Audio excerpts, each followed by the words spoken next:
in. Welcome into First Take here with Stephen A. Smith, Max Kellerman. I am Molly Karam. What's up, gentlemen? What's up? Looking very sharp as always, Yeah, Stephen you A. are. How are you? How's everything I'm good. going? How we doing? Huh? How we doing? You're good. You're always good. We're starting off our show someplace. There are certain things in the world of sports that I think is sacrilegious. Okay. And we're about to get into it because I cannot believe what I read. I cannot believe what I heard. All right. Let us go. Buckle up, people, because Stephen A. is about to unleash. You know who else is? Brick. Stephen A. returns as Brick, making another appearance on ABC's General Hospital later today. We will prepare you for Stephen A.'s return to daytime television. You are an actor with a SAG card. We love it. It's already DVR'd. You know, well, you got to remember, we have to hurry up do this show because us actors, we have a lot of busy things to do. Not just an actor, but he gets to play a gangster. You know what I'm saying? Yeah. This is my people. You know he call loves that. My people call your people. Yeah. You know. We get it. We get it together. We get it together. All right, let's get into it. We're going to start with LeBron James, as Stephen alluded to. Since coming in the league, LeBron has been chasing the ghost of Michael Jordan as the GOAT. James had some interesting comments on the subject when he joined the Open Run podcast on the Uninterrupted Podcast Network. I don't think MJ ever had a game 7 in the finals. And people say, well, he was able to close it out early, you know, and they act like he just, you know, did it all on his own and things of that nature. They forget the shot by Paxson on the left wing, you know. I got burned by Bill Winnington a bunch of times as a Knicks fan, okay? You want to know the crazy thing? In that game, in that particular game in Phoenix, MJ didn't even have the ball in his hands. Pippen brought the ball up. Barkley went for the steal. Pippen threw it down to Horace Grant, and they got the defense, you know, because Barkley went for the gamble. They rotated to Horace Grant, and Horace Grant threw it to Paxson. I was just watching this the other day, MJ had nothing to do with that play. Well, Mr. Smith, the floor is yours, my friend.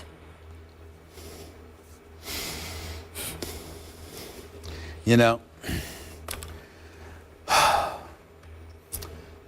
I'm going to try to keep myself under control because I don't want to find myself in a position where I get too out there. I got emotional about Melo because I'm a diehard Knicks fan. I don't want to get too emotional because I'm an MJ fan. But LeBron James, what the hell are you doing? Now, I understand. Let me be very, very clear. LeBron is a 3-time champion. LeBron is the greatest player in the world. I am sick and tired of throwing out qualifiers about how great he is and how he's the closest thing to perfection as a professional athlete in terms of on the court, off the court combination. Look, I mean, enough of the praise. Listen, I love LeBron James. I love what he means to the game. I love him as a person. I think he's a great guy. But this kind of stuff right here, Max Kellerman, is sacrilegious. It is blasphemous. It is disrespectful. And I have to say this. Now, I understand he threw all the qualifiers out there. And keep this in mind. Ladies and gentlemen, before I say my comments, I have a massive headache. I had to take some decongestant, the Sudafed decongestant. I got to drink the Gatorade for the electrolytes. I got water, tea coming. I'm not feeling very well today. But damn it, I'll find the energy to address what I'm about to address. See, this is the kind of stuff where he's trying to be slick, dare I say. LeBron James, who the hell doesn't know that you have teammates? I'm sorry. Is any player in NBA history, have you or you seen an NBA player in NBA history that's been on the court by themselves? Of course they haven't been. We all know you have Kobe teammates. Bryant a couple times, but other than Kobe. No. When he won 3, he had Shaq and Robert Horry and Rick Fox and Derek Fisher and Brian Shaw and all of those boys. When Shaq was going, he had Pau Gasol and Andrew Bonham, had Derek Fisher. Again, I'm getting my headache again, but I'm going to work through it because let me tell you something right now. Scottie Pippen was a Hall of Famer. Is that not recognition? I think that's recognition. If you have a teammate who is a Hall of Famer, when we show highlights of the Chicago Bulls winning championships, did we not show John Paxson shooting the jump shot? Did we not show Steve Kerr hitting jump shots? Of course we did, LeBron James. What we're talking about here is arguably the greatest player who ever lived, really indisputable to most of us. 6 NBA Finals, 6 NBA championships, 6 NBA Finals MVPs without ever allowing a Game 7. Of course, Jordan didn't defend 5 people by himself. Of course, he didn't score 100-plus points in each game. Of course, he had teammates. So all of this stuff that LeBron James is saying really makes no sense. It just smacks in the face of respect, because when you are great, the reason why Michael Jordan was so great was not only because he was clutch, not only because he was a closer, but before he was a closer in terms of championships, Max Kellerman, he was a killer, and you knew it. Larry Bird said God in shorts waxed us when Michael Jordan dropped 63. We all know that Scottie Pippen, even though he's a Hall of Famer, and he has profound respect from me because I do consider him one of the 50 greatest players, the bottom line is that migraine headache in that 7th game against the Detroit Pistons in the Eastern Conference Finals resonated. When you look at these other players, these role players, let me throw down a list. No disrespect to anybody I'm going to mention. They were in the NBA. They contributed to a championship team. I mean, no disrespect, but let me throw out the names. Will Perdue, Stacey King, Bill Cartwright, who could play before Ewing took over New York. You know, all of these guys, okay? You know, and Bill Winnington, and I mean, the list goes on. Luke Longley, the list goes on and on. What would those people have been without Michael Jordan?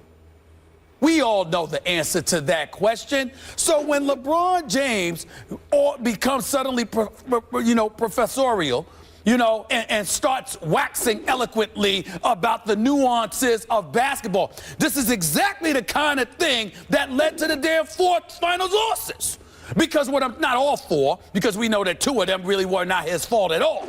But the point that I'm trying to make is, if LeBron James had Michael Jordan's attitude, do they lose to Dallas? Can J.J. Barea guard him in the finals? Can Jason Terry guard him in the finals? No, it does not happen. It does not happen. So when we're talking about Michael Jordan, of course he had teammates. Of course he played with people. Of course, other guys contributed and got it done. Of course, unlike LeBron James, Michael Jordan had one specific coach he could rely upon throughout those 6 titles, because Phil Jackson was consistently his coach, whereas LeBron James had obstacles to climb, etc., etc. It just baffles my mind, Max Kellerman, why you're LeBron James and you would utter these words, because in the end, it doesn't matter how you slice it. I know he went out of his way to express that he meant no disrespect to Michael Jordan, and I get that, and in his heart of heart, I don't think he meant disrespect, but your words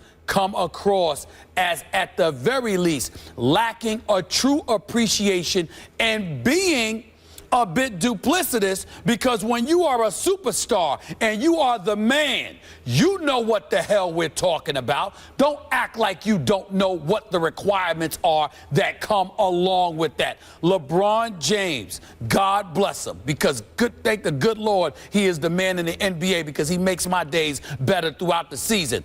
But you know better than making the kind of statement that he made. This is some blasphemous stuff here.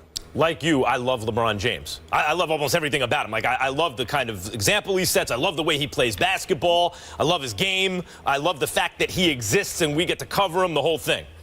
And what's happening here is LeBron's reach is exceeding his grasp. And that's a good thing. He's reaching farther than he can actually grasp, and that way he'll optimize what he has, because Michael Jordan is out of his grasp. Once you choke away 4 consecutive fourth quarters in the NBA Finals, the Michael Jordan ship has sailed. Now, what's happening? He's throwing rocks at the throne, because he can't catch him any other way. He's trying to just tug Jordan down a little bit. Maybe then he can catch him.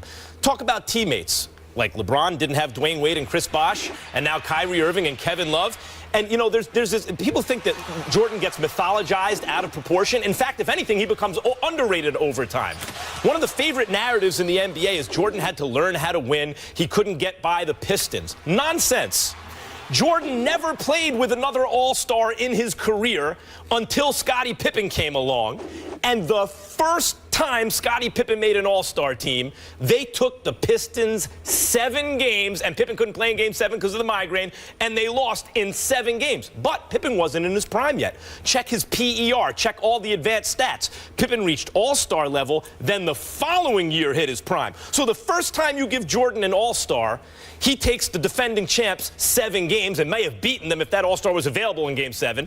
And the very next season, that All-Star hits Hall of Fame level, and Jordan never doesn't win the championship again in under 7 games. Now, that's all the kind of subjective championship credit stuff and all that. How about just objectively? Objectively. You know, LeBron James is really into advanced stats, into advanced metrics, using them to make his game better, to make it more efficient. He did it in Miami. He continues to do so. I mean, he uses these stats that were not available to Michael Jordan, even had Jordan been interested in those stats. So he has the advantage there in terms of how efficient he can be. And yet, according to all the most advanced metrics, Michael Jordan is greater on average in his career, like his PER, his average PER is higher than LeBron's. Wait a minute. That includes those seasons where he declined in Washington. LeBron hasn't even hit that phase yet. So that gap between Jordan on top and LeBron too is only going to widen. But here is the reason I wanted to interject. Because while you're waxing so eloquently about these metrics and everything else, and you are on point, your biggest point is something I want my audience to gravitate to, Max Kellerman, and that is this. He's sort of tugging away at Jordan because you're justifying yourself, your 3-4 record in the NBA Finals. I'm here to tell you right now, 2 of those losses shouldn't be counted. It's really 3-2. We agree. Exactly. It's really 3-2 to me. It shouldn't be 3-4. LeBron James really should be 3-2 to me. I don't blame him for 2 of those Finals losses. But I would also like to add something here that I haven't heard anybody say. Does Michael Jordan with Dwayne Wade and Chris Bosh lose to the Dallas Mavericks? No. Hell no. That ain't happening. It just doesn't happen. I can promise you No, that. Doesn't happen. Does Michael Jordan with Chris Bosh and Dwayne Wade lose to San Antonio that second go-round? I don't believe so. I recall Michael Jordan and them going against Utah. Okay? Didn't happen when you faced Karl Malone and John Stockton. Second time around. Try getting to a 7th game first. Same results. And I think it's important. See, here's the thing. LeBron James has proven, first of all, Maverick Carter certainly getting in his ear, because Maverick Carter has really elevated into a really astute marketing dude. Maverick Carter is a smart brother who, by the way, knows his damn basketball as well. And clearly he's in LeBron's ear in terms of marketing because LeBron sounds brilliant here. I mean, did you think about this? You know, if you're sitting up there and chipping away and tugging away at Michael Jordan, you get to somehow gloss over the fact that you're 3-4 in the NBA Finals. Although in my mind, you're 3-2. Right. You know, with 2 asterisks because you shouldn't have even been exposed to those situations. But the bottom line is this. You're not flawless in the NBA Finals. There's no crime in that. Doesn't take away from LeBron James' greatness. Doesn't take away from the fact that he's the greatest small forward in the history of basketball as far as I'm concerned, and an iconic figure who should be not just respected but revered. The problem is that now you're tugging at Jordan's cape and you're not apologizing for it because even though you're doing it, you won't admit that you're doing it, but none of us are fools. That's exactly what you're trying to do.